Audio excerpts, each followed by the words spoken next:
우리에게 주시는 생명의 말씀은 요한복음 3장 1절에서 5절 말씀입니다.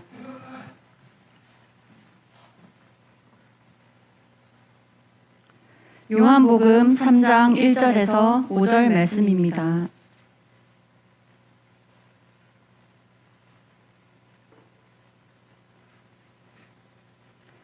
그런데 바리새인 중에 니고데모라 하는 사람이 있으니 유대인의 지도자라. 그가 밤에 예수께 와서 이르되 라비여, 우리가 당신은 하나님께로부터 오신 선생인 줄 아나이다. 하나님이 함께 하시지 아니하시면 당신이 행하시는 이 표적을 아무도 할 수 없음이니이다. 예수께서 대답하여 이르시되 진실로 진실로 내게 이르노니 사람이 거듭나지 아니하면 하나님의 나라를 볼 수 없느니라. 니고데모가 이르되 사람이 늙으면 어떻게 날 수 있사옵나이까? 두 번째 모태에 들어갔다가 날 수 있사옵나이까? 예수께서 대답하시되 진실로 진실로 내게 이르노니 사람이 물과 성령으로 나지 아니하면 하나님의 나라에 들어갈 수 없느니라. 아멘. 거룩하고 복된 주일에 하나님 앞에 나와서 또 영상으로 함께 예배드리시는 우리 모든 가족들에게 하나님의 은혜와 능력과 축복이 함께하기를 주님의 이름으로 축원합니다. 중국 남북조 시대 때 이야기를 잠깐 좀 여러분께 들려드리려고 합니다. 그때 역사를 보면은 송계아라는 고위 관리가 있었습니다.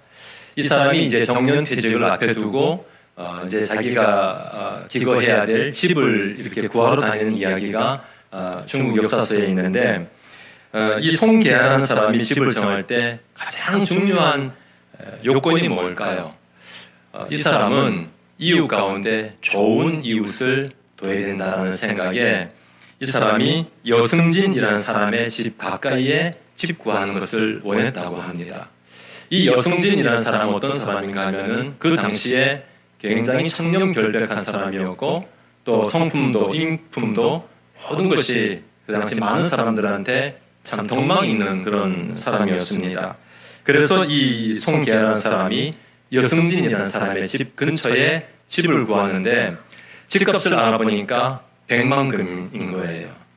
근데 이 사람이 얼마를 주고 집을 샀냐면은 1000만 금을 주고 집을 샀습니다. 10배나 주고 그 가까이에 집을 구한 거예요. 나중에 이 소문을 이제 여승진이라는 사람도 듣게 되었고, 이제 얼마 후에 이웃이 되었습니다. 그래서 지나가다가 이제 만나게 되고, 당신이 송계아입니까? 난 여승진입니다. 이렇게 인사하다가 이 여승진이라는 사람이 송계아이라는 사람에게 이렇게 말을 했습니다. 송 선생님, 집값은 100만 금이라는데 어떻게 1000만 금을 주고 집을 구하려고 했습니까? 그때 송계아가 이렇게 대답했다고 합니다. 100만 메택이요 1000만 메린이라. 집을 사기 위해서는 100만 금을 가지고 지불했다면 1000만 금은 이웃을 얻기 위해서 내가 지불한 대가입니다. 라는 대답이었어요. 이 여승진이라는 사람이 송계아가 그렇게 자기와 이웃되기를 희망한다는 얘기를 듣고 굉장히 깊은 감명을 받았습니다. 물론 이들은 나중에 좋은 이웃이 되었고 서로 좋은 영향을 주는 그런 사이가 되었습니다. 그 이후로 1000만 메린이라는 것은 좋은 사람과의 만남이 1000만 금의 가치가 있다는 뜻을 가진 뜻이 되었다고 합니다. 여러분, 혹시 여러분을 만나기 위해서 누가 큰 대가를 지불하고 그렇게 만나는 분들 계십니까? 참 좋은 관계라 그렇게 생각이 됩니다. 우리는 인생길에서 수많은 만남을 경험합니다. 태어나면 가장 먼저 부모님 만나고요. 또 형제 자매를 우리가 만나게 됩니다. 또 학교에 들어가면 친구를 만나게 될 것이고, 또 선생님을 만나게 됩니다. 또 결혼을 하게 되면은 배우자랑 만나게 될 것이고요. 인생에서 참 수많은 사람들과의 만남을 우리가 가지고 살아갑니다. 또 교회 안에서 함께 믿음 생활하는 성도님들, 또 좋은 성도와의 관계로 우리는 만남을 갖게 됩니다. 우리는 지금까지 많은 사람들을 만났고요. 또 지금도 사람들을 만나고 있고요. 또 앞으로도 우리는 많은 사람들을 만나게 될 것입니다. 여러분, 근데 이 만남이라는 키워드 속에는 좋은 만남도 있지만 그렇지 못한 만남도 있는 것 아니겠습니까? 어떤 사람은 좋은 사람들과의 만남 때문에 행복감을 느끼는 분들도 계시지만 어떤 분들은 좋지 않은 만남 때문에 굉장히 마음이 불편하거나 오히려 그것이 우리를 파멸로 이르는 경우도 종종 우리는 보게 됩니다. 그렇다면 인생을 결정하는 것은 만남이다 라는 말이 그렇게 지나친 말은 아닐 것이라 생각을 합니다. 20세기 최고의 경영학자라 그러면 피터 드러커를 손꼽을 수가 있습니다. 이 사람이 이런 말을 했습니다. 인생이란 너와 나의 만남이다. 우리가 관계가 그만큼 중요하다는 거예요. 제가 이제 떠도는 인터넷에 재미있는 유머들을 보다가 만남에 대해서 어떤 분이 글을 썼는데 상당히 공감이 가서 좀 여러분께 좀 소개를 하려고 합니다. 어떤 만남은 배터리 같은 만남이 있다라는 거예요. 처음엔 좋았는데 배터리가 떨어지면은 힘이 없죠. 돈 떨어지고 인기 떨어지고 가진 거 떨어지면은 끊어지는 관계, 배터리 같은 만남이라는 겁니다. 또 어떤 만남은 생선 같은 만남이 있대요. 처음에 싱싱하고 신선했는데 시간이 흐를수록 냄새나고 비린내 나고 그러면서 멀리하고 싶은 끝이 안 좋은 만남이 바로 이런 만남 아닐까요?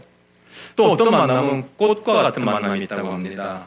굉장히 냄새도 좋고 보기도 아름다운데 가다 보니까 별 볼 일 없는 우리 아마 만남이 대부분 이런 만남이 참 많을 것 같습니다. 반면에 손수건 같은 만남이 있다라고 그렇게 썼습니다. 힘들 때 땀 닦아주고 울고 싶을 때 눈물 닦아주고 내 상처 닦아주는 그런 만남. 사랑하는 우리 믿음의 식구 여러분, 좋은 만남이 있기를 소망합니다. 여러분 만남 속에 손수건 같은 그런 귀한 분들 만나셔서 여러분 서로 의지하시고 버팀목이 될 수 있는 그런 만남 되기를 간절히 소망합니다. 여러분 특별히 우리들의 자녀들이 반드시 앞으로 살아갈 때에 이런 손수건 같은 좋은 만남들이 있기를 위해서 기도하셔야 됩니다. 부모님이 하실 수 있는 제일 좋은 자녀를 위한 투자는 기도라고 생각합니다. 우리 자녀들이 앞으로 좋은 사람들 만나고 그 속에서 행복감과 존재감을 느낄 수 있다면 그것이 얼마나 참 귀한 만남이 되겠습니까? 여러분 지금까지 만남이 어떠셨습니까? 좋은 만남도 있었겠죠. 하지만 좋지 않은 그런 만남도 분명히 있을 것입니다. 근데 사람들은 그런 속성이 있는 것 같아요. 내가 잘못된 만남이 있으면은 그 탓을 누구에게 하냐면은 상대방 탓으로 돌릴 때가 참 많다는 거예요. 내가 부모님 잘못 만나서 내가 흙수저가 되었고 내 자녀가 어떤 잘못된 일이 빠지면은 친구 잘못 만나서 그렇게 생각하고요. 선생님 잘못 만나서 그리고 어떤 사람은 배우자를 잘못 만나서 내 인생이 이렇게 됐다. 그렇게 생각하는 분도 계시지만 그러나 그것이 꼭 상대방만의 문제는 아닐 것입니다. 혹시 나 때문에 그런 것은 아닌지 나의 미성숙함 때문에 혹시 그 만남이 좋은 만남으로 이어지지 않았는지 우리 스스로를 한번 돌아볼 필요가 있는 것입니다. 오늘 이제 설교의 핵심 부분으로 들어가려고 합니다. 우리가 만남은 수도 없이 많이 갖고 있는데 우리 만남이 복된 만남이 되기 위해서는 그럼 어떻게 하면 좋겠습니까? 우리가 처음에는 만남이 주어지는 것이죠. 내가 의도하지 않게 만남이 주어지는 것이지만 중요한 것은 그 다음부터 내가 어떤 태도를 가지고 그 만남을 이어가야 되냐. 거기에서 사실 우리 만남은 굉장히 중요하게 바뀐다는 사실입니다. 오늘 성경 말씀에 보면은 니고데모라는 사람이 예수님을 만난 이야기가 나와 있습니다. 아마 성경에 수많은 만남들이 있지만 저는 만남의 명장면 그러면은 이 니고데모와 예수님 만남을 저는 단연코 손에 꼽고 싶은 그런 장면이라고 생각을 합니다. 여러분 니고데모라는 사람이 어떤 사람이었는지 1절 말씀에 보시기 바랍니다. 그런데 바리새인 중에 니고데모라 하는 사람이 있으니 유대인의 지도자라. 이 사람에 대해서 바리새인이었고 또 유대인의 지도자라고 그렇게 소개를 하고 있습니다. 여러분 우리가 성경을 이제 많이 알다 보니까 바리새인 그러면은 우리는 아주 우습게 여기잖아요. 네. 왜냐하면 예수님이 그렇게 많이 질책하셨던 사람의 대상이었기 때문에 우리도 바리새인 그러면 굉장히 우습게 하는 경향이 있습니다만 그러나 그 당시에 유대인들은 바리새인 그러면은 모든 존경을 한 몸에 받고 있던 사람이 바리새인이었어요. 율법을 거의 완벽하게 지키고 율법은 너무나 잘 아는, 그래서 유대인들이 신앙의 모델로 꼽고 있는 사람이 바로 이 바리새인이었습니다. 또 이 사람은 지도자라고 그렇게 얘기합니다. 그는 산헤드린 공의회의 의원이었어요. 여러분, 당시 이스라엘은 로마의 지배를 받았습니다. 그래서 좀 제한적이긴 하지만 그래서 로마 정부에서 허용했던 단체가 바로 산헤드린 공의회예요. 유대인들 스스로 자체 문제를 해결하라고 만든 의회인데 여기는 71명으로 구성이 되어 있습니다. 70명의 정치 지도자들과 1명의 대제사장, 그렇게 해서 71명으로 이루어진 산헤드린 공의회, 굳이 우리로 치자면은 국회의원이라고 볼 수가 있을 것 같아요. 여러분, 니고데모는 존경받는 종교 지도자였고 또 정치적으로도 굉장히 인정받는 참 여러모로 엘리트 중에 엘리트라고 볼 수가 있습니다. 근데 문제는 니고데모는 마음이 허전했어요.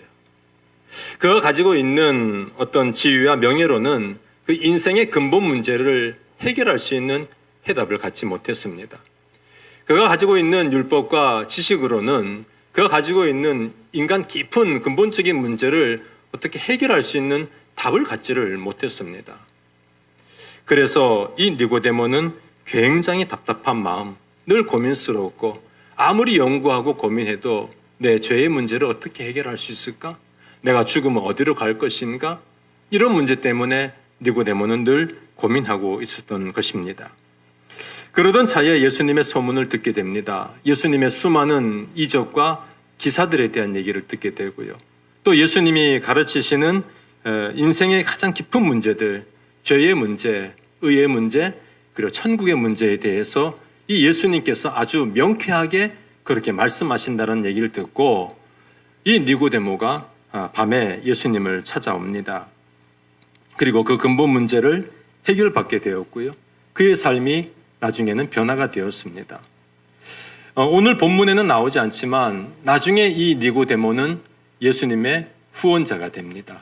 그리고 성경에 드러나지 않는 예수님의 제자가 한 사람이 바로 니고데모라는 사람입니다. 여러분, 니고데모는 그날 꼭 만나야 될 분을 만남으로써 복된 인생이 된 한 사람이에요. 오늘 이 사람을 보면서 우리는 어떻게 하면은 복된 만남을 가질 수 있을까? 단지 이것이 인간관계뿐만 아니라 우리가 영적으로 어떻게 우리가 하는 것이 복된 만남이 되는지에 대해서 함께 좀 같이 말씀을 나누려고 합니다. 복된 만남을 위해서 오늘 니고데모를 통해서 세 가지를 좀 여러분과 나누려고 합니다. 첫 번째, 우리가 복된 만남이 되기 위해서는 상대를 존중해야 합니다. 1절과 2절에 보면은 이 사람이 이미 말씀드렸지만 이 사람이 어떻게 예수님을 찾아왔는지에 대한 이야기가 나옵니다. 2절 말씀, 그가 밤에 예수께 와서 이르되 랍비여 우리가 당신은 하나님께로부터 오신 선생인 줄 아나이다. 하나님이 함께 하시지 아니하시면 당신이 행하시는 이 표적을 아무도 할 수 없음이니이다. 여러분, 이미 말씀드렸지만 니고데모는 굉장히 엘리트 중에 엘리트예요. 적어도 그 당시에 산헤드린 공의회 의원 정도 되면은 아마 연륜도 굉장히 높았을 것 같습니다. 그리고 이 사람은 석학이에요. 학식으로도 굉장히 뛰어난 학식을 갖고 있는 사람입니다. 근데 이 사람이 30세 밖에 안 되는 이 젊은 청년 예수에게, 그리고 이 사람 출신도 갈릴리 나사렛, 더군다나 목수일을 하는 이 젊은 예수를 찾아와서 뭔가를 배우려고 한다는 것은 여러분, 랍비 세계에서는 있을 수도 없고 이 사실이 알려지면은 얼굴 들고 다닐 수가 참 없는, 참 체면 구겨지는 그런 상황입니다. 근데 니고데모는 그 어떤 외적인 조건에 대해서 전혀 개의치를 않습니다. 오히려 이 예수님께 와서 이 예수님의 인격을 보고 그분의 가르치는 교훈과 또 그분이 행하신 일들에 대해서 이는 굉장히 진지하게 그렇게 예수님 만나기를 소원했어요. 그래서 나이 많은 이 니고데모가 젊은 예수님을 부를 때 뭐라 불렀습니까? 자네, 이보게나 여러분 이렇게 부르지 않았다는 거예요. 니고데모는 예수님을 향하여서 랍비여 선생님이요. 그리고 하나님께로부터 오신 선생이라고 그렇게 부르고 있습니다. 더 나아가서 하나님이 함께 하시지 아니하시면 당신이 행하시는 이 표적을 아무도 할 수 없다. 즉 이 말은 당신이 하는 일은 하나님이 함께 하시는 일이라고, 하나님이 함께 하시는 증거라고 그렇게 인정하면서 예수님과 대화를 하기 시작합니다. 여러분, 이 니고데모의 자세를 우리가 배웠으면 좋겠습니다. 니고데모가 상대방인 예수님을 매우 존중하면서 대했던 것처럼 오늘 우리가 복된 만남을 이루어가기 위해서는 상대방을 존중하는 마음이 우리에게 필요한 것입니다. 여러분, 상대를 인정하지 않는데 누가 우리와 대화를 하려고 하겠습니까? 오늘 니고데모가 예수님을 존중했더니 이 복된 만남이 이루어진 것을 꼭 기억하시기를 바랍니다. 여러분, 혹시 만나는 분들을 존중하십니까? 혹시 속으로는 그렇게 무시하면서 만나지는 않으십니까? 어느 냉동식품 가공 공장에서 일하던 한 여직원이 있었습니다. 이분이 그날도 이제 늘 하던 대로 마지막 냉동실에 점검하고 그렇게 나오려고 하는데 갑자기 냉동실 문이 닫히고 말았어요. 여러분 아시지만 이 냉동 창고는 바깥에서 열어야지만 열릴 수 있습니다. 안에서 아무리 문을 두들기고 열려고 하지만 문이 열리지가 않는 거예요. 아무런 인기척이 없습니다. 그렇게 3시간이 흘러갔어요. 이미 벌써 이 여직원의 몸은 다 이제 굳어가는 상황이고 더 이상 희망이 없습니다. 아주 절망적이에요. 근데 한 3시간쯤 지났을 때에 누군가 밖에서 문을 열려고 하는 소리가 들리기 시작을 합니다. 그리고 나더니 빛이 보이고 문이 쫙 열렸어요. 누가 이 문을 열었나 보니까 그 회사 경비원이 그 냉동 창고 문을 열어준 겁니다. 그렇게 해서 기적적으로 이제 살아나오게 된 거예요. 근데 나중에 가만히 생각해 보니까 이 냉동 창고 문 열고 닫는 것은 이분의 소관이 아니거든요. 이분이 해야 하는 일이 전혀 아닌데 왜 경비원 아저씨가 문을 열었는지가 참 궁금했던 거예요. 그래서 나중에 좀 정신을 좀 차리고 물었습니다. 어떻게 아저씨가 이 문을 열 생각을 하셨습니까? 그때 이 아저씨가 이런 얘기를 하셨어요. 회사 여러 직원들 가운데 나에게 친절하게 인사한 사람이 한 명도 없는데 유일하게 아가씨가 나에게 출근하면은 아저씨 안녕하세요. 지난밤 잘 주무셨어요. 퇴근할 때에는 아저씨 수고하셨습니다. 아저씨 오늘도 밤에 수고하세요. 그러면서 자기를 굉장히 존중해 주더라는 거예요. 이 경비원 아저씨가 이 사람을 대할 때마다 내가 저 사람 때문에 사람 대접 받는다라는 그 마음이 들었다는 거예요. 근데 다른 사람이면은 신경도 안 썼을 건데 늘 매일마다 만나고 인사하는 이 아가씨가 보이지 않으니까 어디 무슨 일이 있나? 이러면서 이제 회사를 곳곳을 구석구석을 찾은 거예요.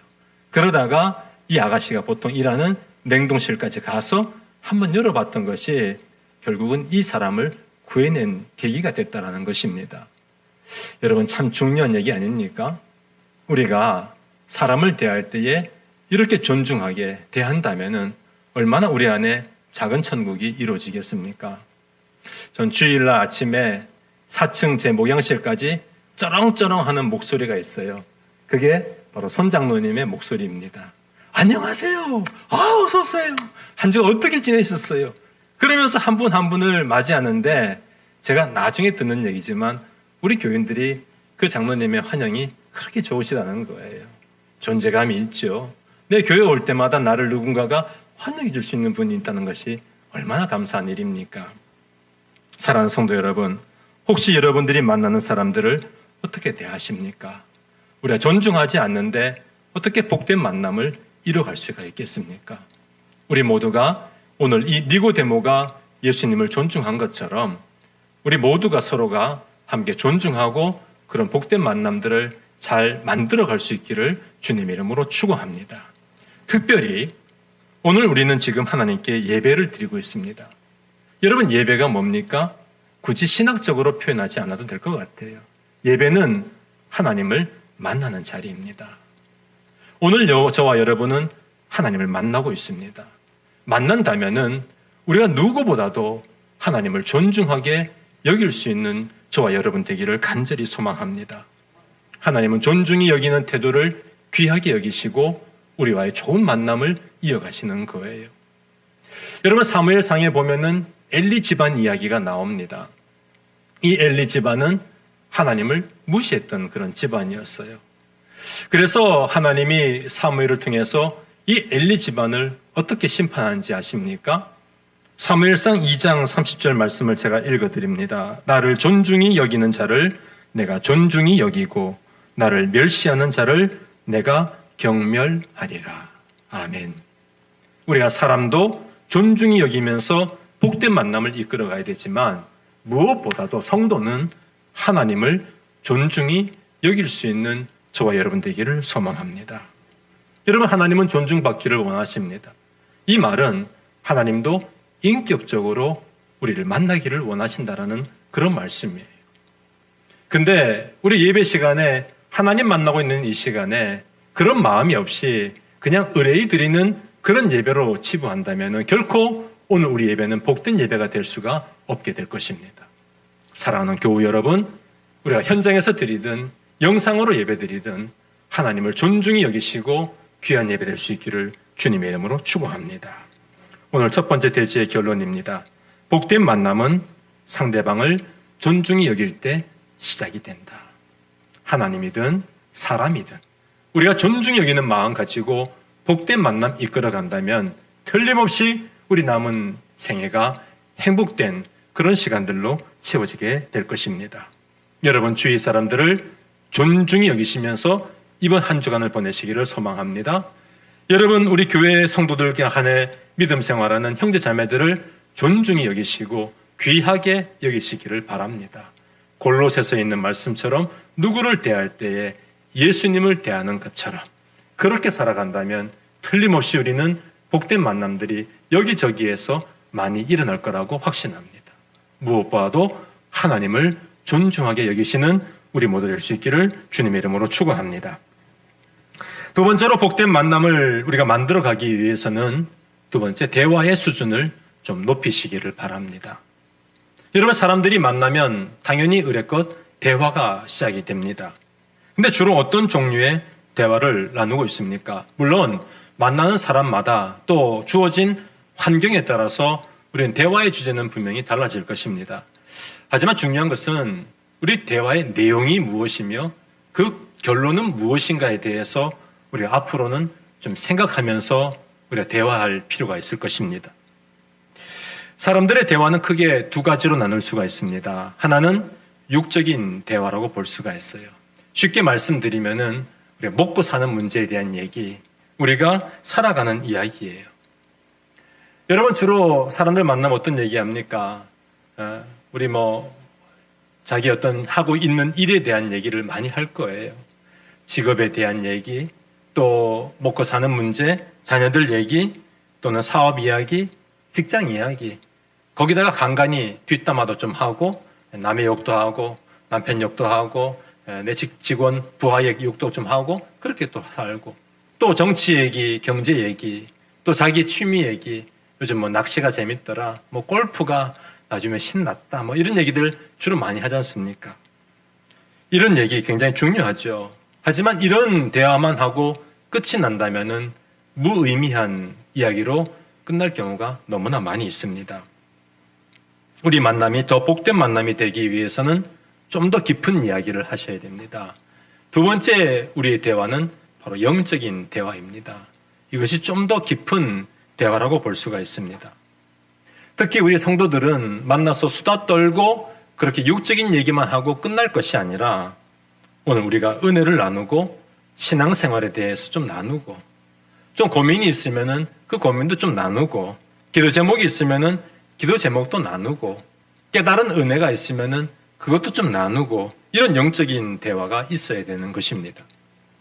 오늘 3절부터 5절에 보면은 예수님과 니고데모가 어떤 대화를 하는지를 좀 보시기 바랍니다. 예수께서 대답하여 이르시되, 대화합니다. 진실로 진실로 내게 이르노니 사람이 거듭나지 아니하면 하나님의 나라를 볼 수 없다. 그러자 니고데모가 말합니다. 사람이 늙으면 어떻게 태어날 수 있습니까? 두 번째 모태에 들어갔다가 다시 날 수 있습니까?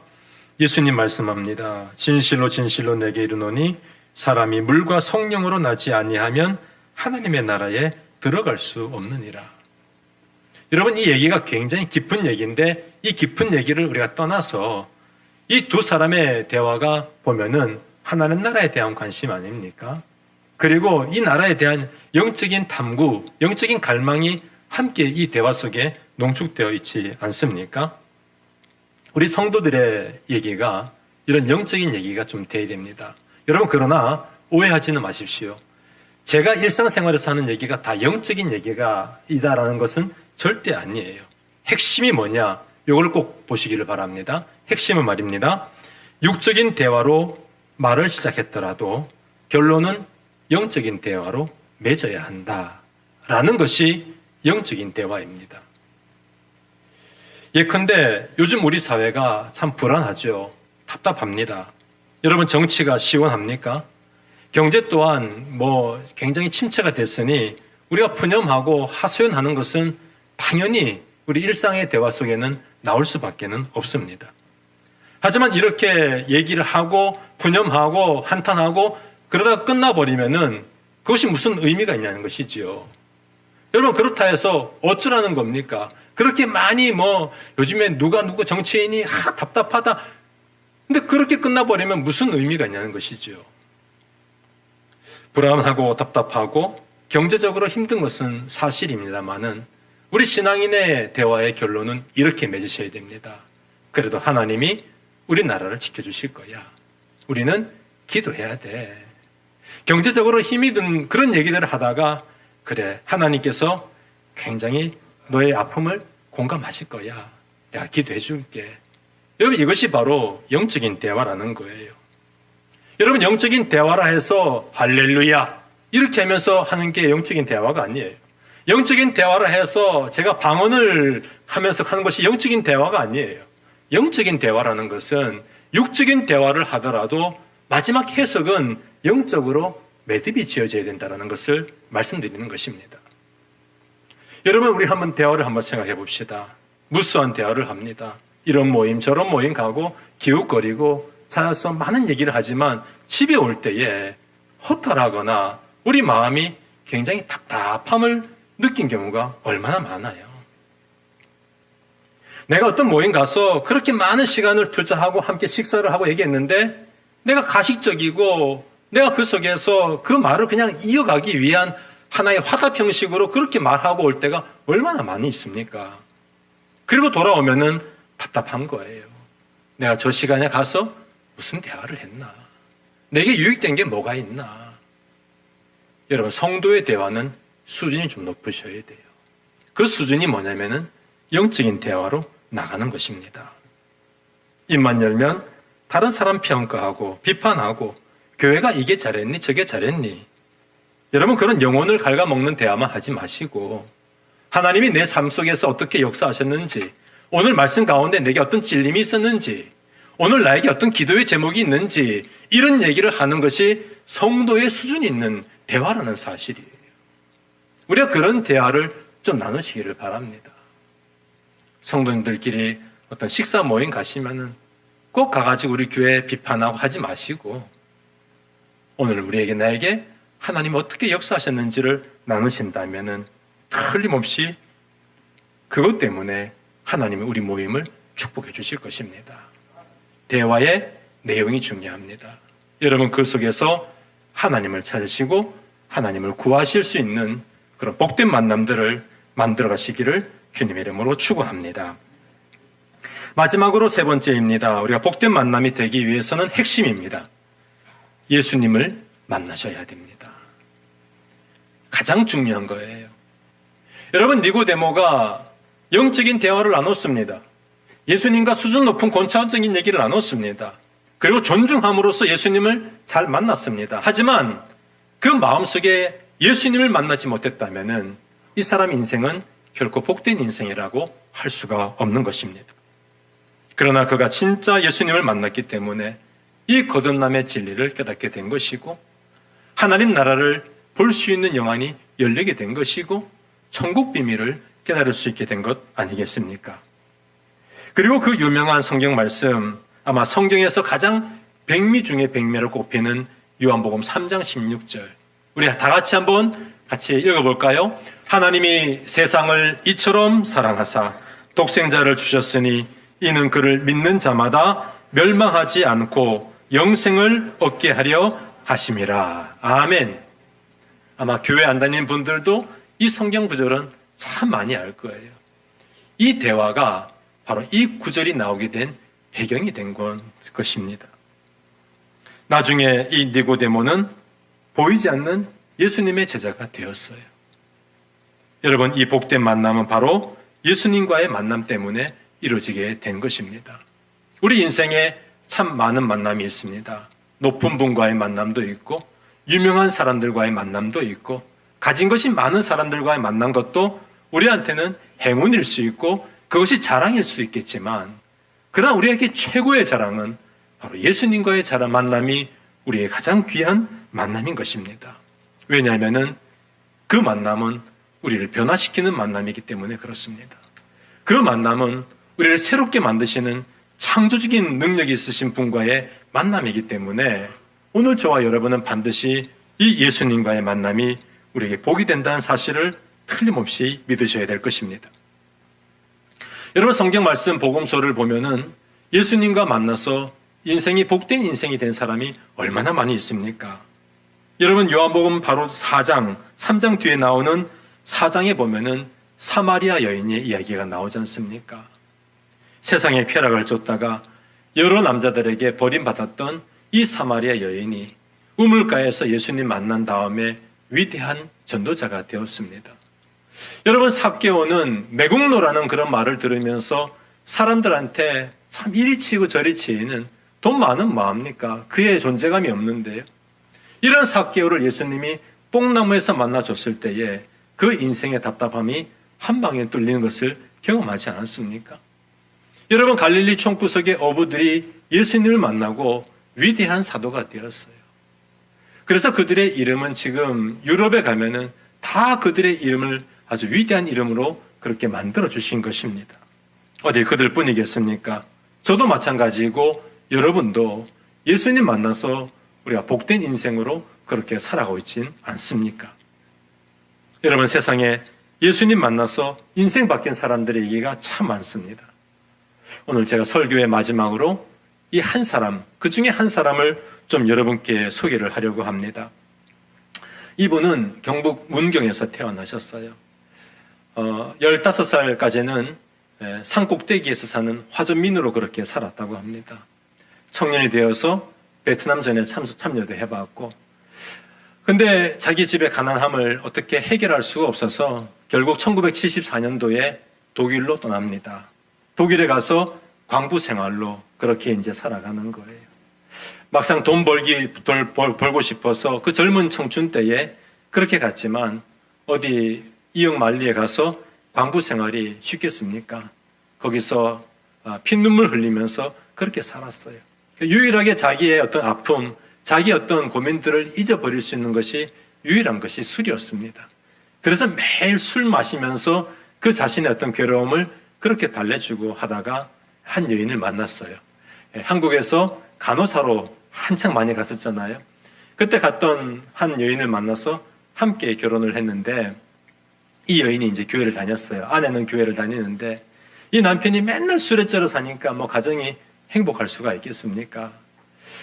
이 남편 되신 분이 제일 좋아했던 날이 주일이었대요. 신기하죠?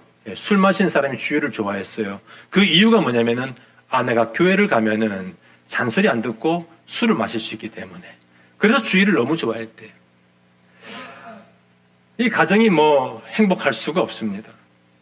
나중에 이제 어느 날 아내가 남편한테 우리 맛있는 레스토랑 가가지고 맛있는 음식 먹자, 점심 먹자. 그러면서 이제 그날은 좀 차려입고 나왔대요. 근데 우리가 식당 가기 전에 한 군데 좀 들릴 때가 있다. 그러면서 남편을 교회로 싹 데리고 들어온 거예요. 뭐 의도한 것은 아닌데 그날 목사님 설교가 천국과 지옥에 대한 설교였어요. 근데 이 사람이 한참 설교를 듣고 있는데 좀 억울한 생각이 들었답니다. 왜냐하면은 자기가 가정을 좀 일으켜 보려고 돈 벌려고 이 멀리까지 와서 그렇게 고생했는데 설교를 가만히 들어보니까 자기가 가야 되는 곳은 지옥이더라는 거예요.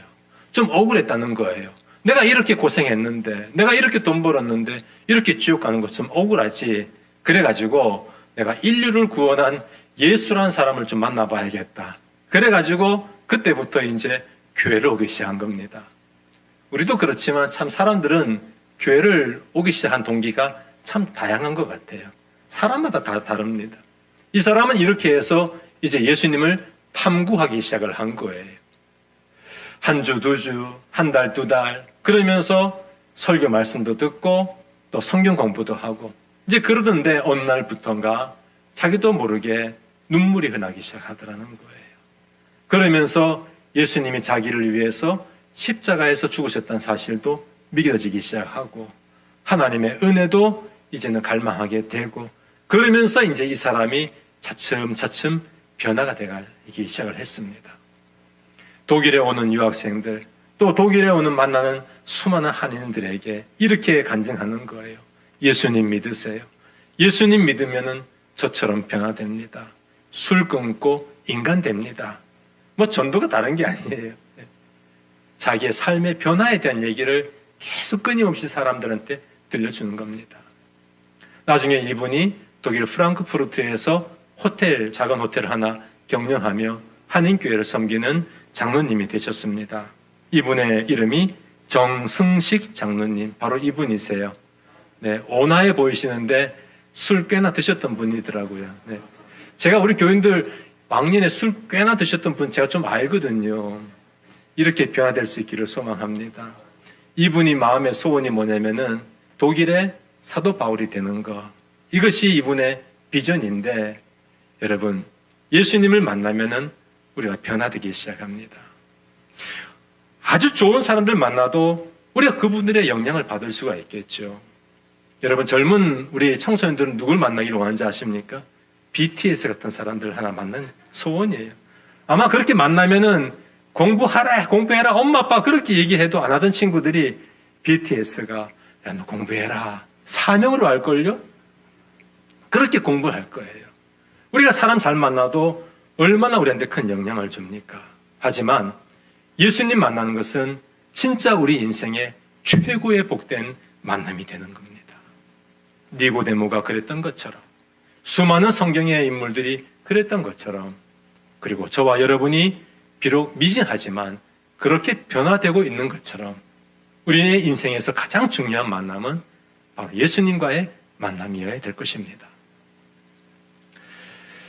오늘 고린도후서 5장 17절 말씀을 다 함께 읽어보겠습니다. 시작. 그런즉 누구든지 그리스도 예수 안에 있으면 새로운 피조물이라. 이전 것은 지나갔으니 보라 새롭게 되었도다. 아멘. 전과는 완전히 다른 사람이 바로 저와 여러분이 예수님 만나고 되는 것입니다. 오늘 말씀을 좀 정리합시다. 여러분 아마 지금도 만나고 계시지만 또 이 문 바깥에 나가시면은 오늘도 많은 사람들을 만나게 될 것입니다. 그 만남을 우리가 복된 만남으로 이어가기 위해서는 그냥 저쪽 사람이 잘해야지, 상대방이 잘해야지 그런 생각 가지고는 절대 복된 만남을 이어갈 수는 없을 거예요. 먼저 우리 태도부터 새롭게 정리를 하시고 오늘 이 문 밖을 나가시기를 소망합니다. 서로 간에 존중하면서 그렇게 만남을 이어가십시오. 상대방을 예수님처럼 여기면서 그렇게 대화하시고 그렇게 여겨주시기를 바랍니다. 틀림없이 우리 대화의 물꼬는 트이게 될 것입니다. 여러분 우리 성도들의 대화는 조금 수준이 높으셔야 됩니다. 그냥 육적인 대화만으로 끝난다면은 아무런 해답도 아무런 대답도 아무런 의미도 가치도 없이 그냥 그렇게 흘러가 버리는 그런 대화가 돼서는 안 됩니다. 우리 말 속에는 하나님이 드러나셔야 됩니다.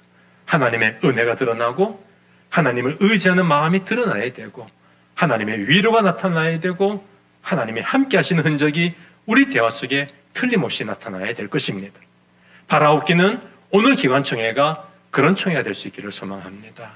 각 기관별로 잘잘못 따지지 마시고 한 해를 결산하는 축복스럽고 아주 축하하고 수고한 임원들에게는 격려할 수 있는 따뜻한 말 한마디, 새롭게 선출된 임원에게는 좀 새롭게 용기를 부어줄 수 있는 그런 말이 오늘 우리에게 필요하지 않겠습니까?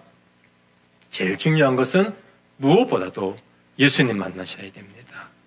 혹시 이 자리에 여전히 예수님에 대해서 의문을 품고 있는 분이 계시다면은 예수님 꼭 만나셔서 여러분 인생에 해결된 문제들이 많이 풀려질 수 있기를 주님의 이름으로 축원합니다.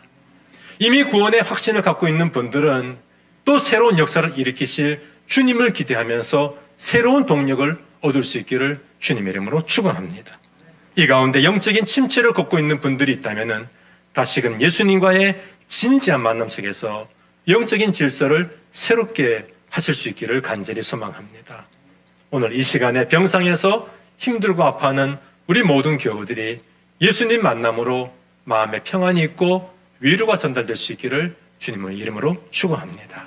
특별히 12월은 예수님이 이 땅에 오신 성탄절을 기념하는 그런 달이기도 합니다. 이 12월 한 달 동안 너무 연말 모임에 정신 팔리지 마시고 다시금 나를 위해서 이 땅에 오신 예수님을 깊이 묵상하는 복되고 아름다운 대림절이 될 수 있기를 주님의 이름으로 축원합니다. 우리 자리에서 일어나셔서 함께 찬양 부르겠습니다.